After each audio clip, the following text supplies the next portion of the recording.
ये क्या हरकत है बासे? कौन सी हरकत? तो मुझे बगैर बताए, बगैर कुछ खाना खाए तुम ऐसे ही घर से चले गए, मुझे ना कोई कॉल किया ना मैसेज किया, और कल से मुझे कह रहे हो किसी मीटिंग में बिजी हो। ऐसा भी मम्मी ने क्या कह दिया कि तुम मुझसे बात ही नहीं कर रहे हो? ये तो तुम अपनी मम्मी से पूछो ना।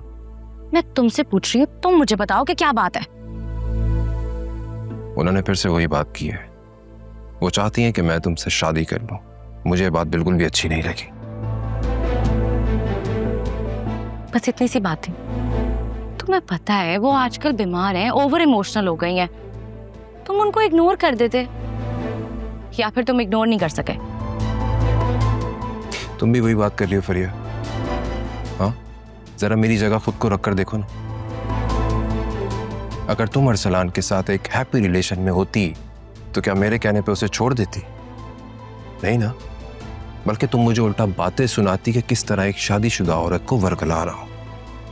देखो फरिया, मैं जानता हूं कि तुम मुझसे आज भी बेपनाह मोहब्बत करती हो, लेकिन हम अपनी लाइफ में आगे बढ़ चुके थे। तुम लौट कर वापस आई हो, मैं नहीं। And I am happily married now. कल को तुम भी किसी और से शादी कर लोगी तो मुझे भूल जाओगी। एग्जैक्टली। मैं भी उठते बैठते मम्मी को यही बातें कहती रहती हूँ, लेकिन वो है कि समझती ही नहीं है। मैं क्या करूं? देखो फरिया, तुम्हारी जानिब दोस्ती का हाथ बढ़ाने की वजह यही थी कि मैं तुम्हें उस फेज से बाहर निकाल सकूं जिसमें तुम फंस चुकी थी, और हमें उसमें कुछ कामयाबी भी हासिल हुई है। लेकिन तुम्हारी मम्मी का ये बच्चों सा रवैया और ये जिद, it's too much. Okay relax, don't worry, मैं उनसे खुद बात कर लूंगी। नहीं, उनसे बात करने की कोई जरूरत नहीं है। वो वक्त के साथ साथ खुद समझ जाएंगी। आई नो वो अभी इस वक्त काफी सेंटिमेंटल हो रही हैं, but it's fine, it's okay. Basit, तुम वाकई बहुत अच्छे हो, थैंक यू। तुम भी बहुत अच्छी हो, बस थोड़ी सी इमोशनल हो। That I am. It's my nature. अब मैं क्या करूं? आई थिंक तुम्हें अब शादी कर लेनी चाहिए। एनीवेज, मुझे मीटिंग के लिए लेट हो रहा है। Cash you later? Sure.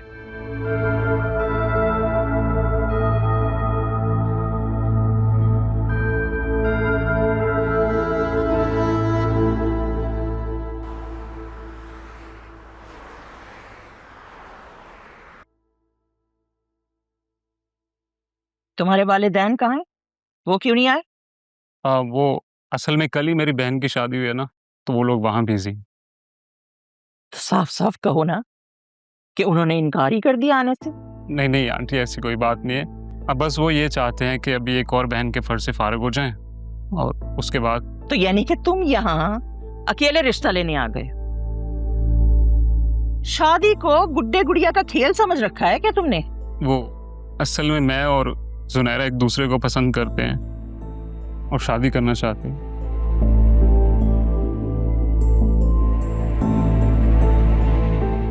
पसंद करना कोई बुरी बात नहीं है, लेकिन कोई तरीका होता है। हमें जुनैरा ने बताया था कि तुम अपने वालिदैन के साथ आओगी, और बेटा तुम इस तरह खुद अकेले आ गए जैसे किसी दोस्त के घर इंसान जाता है मिलने। खानदानी लोगों में ये तौर तरीके नहीं होते बेटा, ये मुनासिब नहीं समझा जाता। अंकल, मैं आपकी बात समझता हूँ, लेकिन मैं आपको यकीन दिलाता हूँ कि मैं अपने घर वालों को बहुत जल्द राजी कर लूँगा। चलो ठीक है, मान लेते हैं कि तुम्हारे घर वाले अभी तुम्हारी बात मान लेते हैं, लेकिन तुम तो फिर वापस जर्मनी चले जाओगे और 2 या 3 साल के बाद वापस आओगे, और उस वक्त फिर दोबारा उन्होंने कोई प्रॉब्लम की या ना माने, फिर क्या करोगे?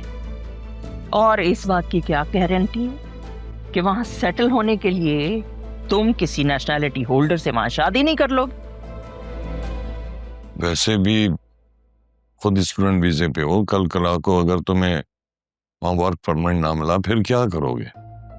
आंटी, मैंने चाय सर्व कर दी है, आप लोग आ जाएं। चाय की जरूरत तब होगी जब उमैर के घर वाले आएंगे।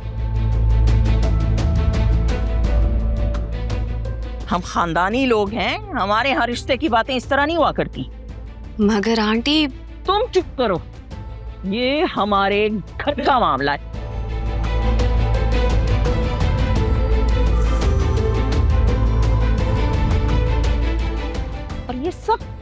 तुम्हारा ही तो किया धरा है। तुमने ही तो उसे उल्टी सीधी पटियां पढ़ाई जिसका नतीजा हम देख रहे हैं। हयात, आप उठे, मेरे साथ चलें, हमें डॉक्टर के पास जाना था और वैसे भी काफी देर हो गई है। हाँ, इतना वक्त जाया कर दिया।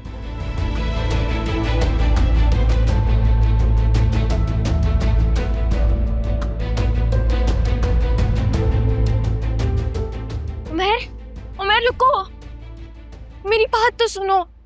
सुनने के लिए कुछ बाकी बचा है? तुमने घर में क्यों नहीं बताया था कि मैं अकेला आ रहा हूँ? मेरी हिम्मत ही नहीं हुई। मेरी मम्मी साफ मना कर देती। तो अभी भी तो यही कुछ हुआ है। तो मेरे लिए इतना नहीं कर सकते कि एटलीस्ट अपने पेरेंट्स को ले आते? नहीं, अभी नहीं ला सकता, क्योंकि वो लोग चाहते नहीं हैं कि मेरी शादी जल्द हो जाए। और ये बात हम पहले भी डिस्कस कर चुके हैं। तुम्हें सब अपनी मजबूरी नजर आ रही है, मेरी नहीं। मेरे वालिदैन ने तुम्हें घर बुला के तुम्हारी बेइज्जती नहीं की।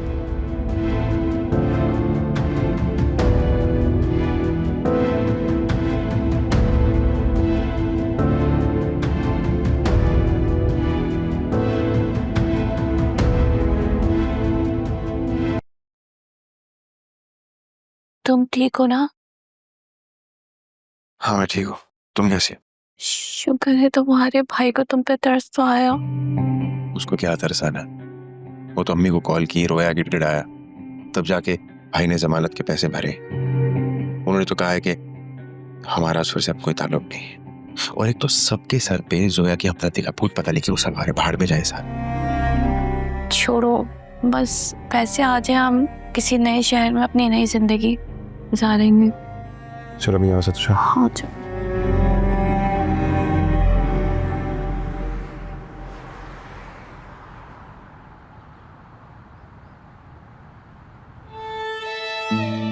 यहाँ रोना तो बंद करो, पब्लिक प्लेस है, लोग देख रहे हैं। अब मैं रो भी नहीं सकती, तुम भी मम्मी वाला बिहेवियर कर रहे हो। लोग देख रहे हैं इसलिए बोल रहा हूं। देखने दो, तुम्हारी इतनी इंसल्ट हुई है, मुझे बहुत बुरा लगा है, मुझसे बर्दाश्त नहीं हो रहा। हाँ, बुरा तो मुझे भी लगा था, लेकिन क्या कर सकते हैं, कोई और ऑप्शन नहीं है मेरे पास। पता है, मुझे लगा था कि तुम चले जाओगे और मुझसे वापस नहीं मिलोगे। हाँ, गुस्सा तो मुझे बहुत था, लेकिन फिर तुम्हारे प्यार ने सारी नाराजगी खत्म कर दी। मैं नहीं चाहता था कि मैं जाते जाते तुमसे कोई फाइट करूं। I love you more than anything, और ये बात तुम अच्छी तरह से जानती हो। लेकिन अभी मुझे सिर्फ एक बात की टेंशन है कि मम्मी मेरी कहीं और शादी ना करा दे। क्या तुम किसी और से शादी कर लोगी? तुम्हें लगता है कि मेरी मम्मी मुझसे पूछेंगी, वो मेरा हाथ पकड़ के मेरा निकाह करवा लेंगी? तुम्हारी मम्मी भी ना पूरी बैंडेड क्वीन है। वैसे वो इतनी भी बुरी नहीं है। क्या चला जाता तुम्हारा अगर तुम अपने पेरेंट्स ले आते तो? अरे कब से यही तो बता रहा हूं मैं कि मैं उनकी एटीएम मशीन हूँ जिसे वो किसी और के साथ शेयर नहीं करना चाहते। ऐसे तुम इतना ज्यादा भी नहीं कमाते, थोड़ा सा ही तो कमाते हो। ऐसी बात भी नहीं है, यूरो को पाकिस्तान रुपए में कन्वर्ट करो ना तो अच्छे खासे बन जाते हैं। घर वालों को ले आते तो बात बन जाती है। अब पता नहीं क्या होगा। मेरे जहन में एक आइडिया है। वो क्या? हम कोर्ट मैरिज कर लेती हैं। बताओ, अगर तुम तैयार हो तो हम कोर्ट मैरिज कर लेती हैं। एक बार निकाह हो जाए ना तो कोई कुछ नहीं कर पाएगा, क्योंकि उन्हें हम एक्सेप्ट करने के अलावा और कोई ऑप्शन नहीं होगा।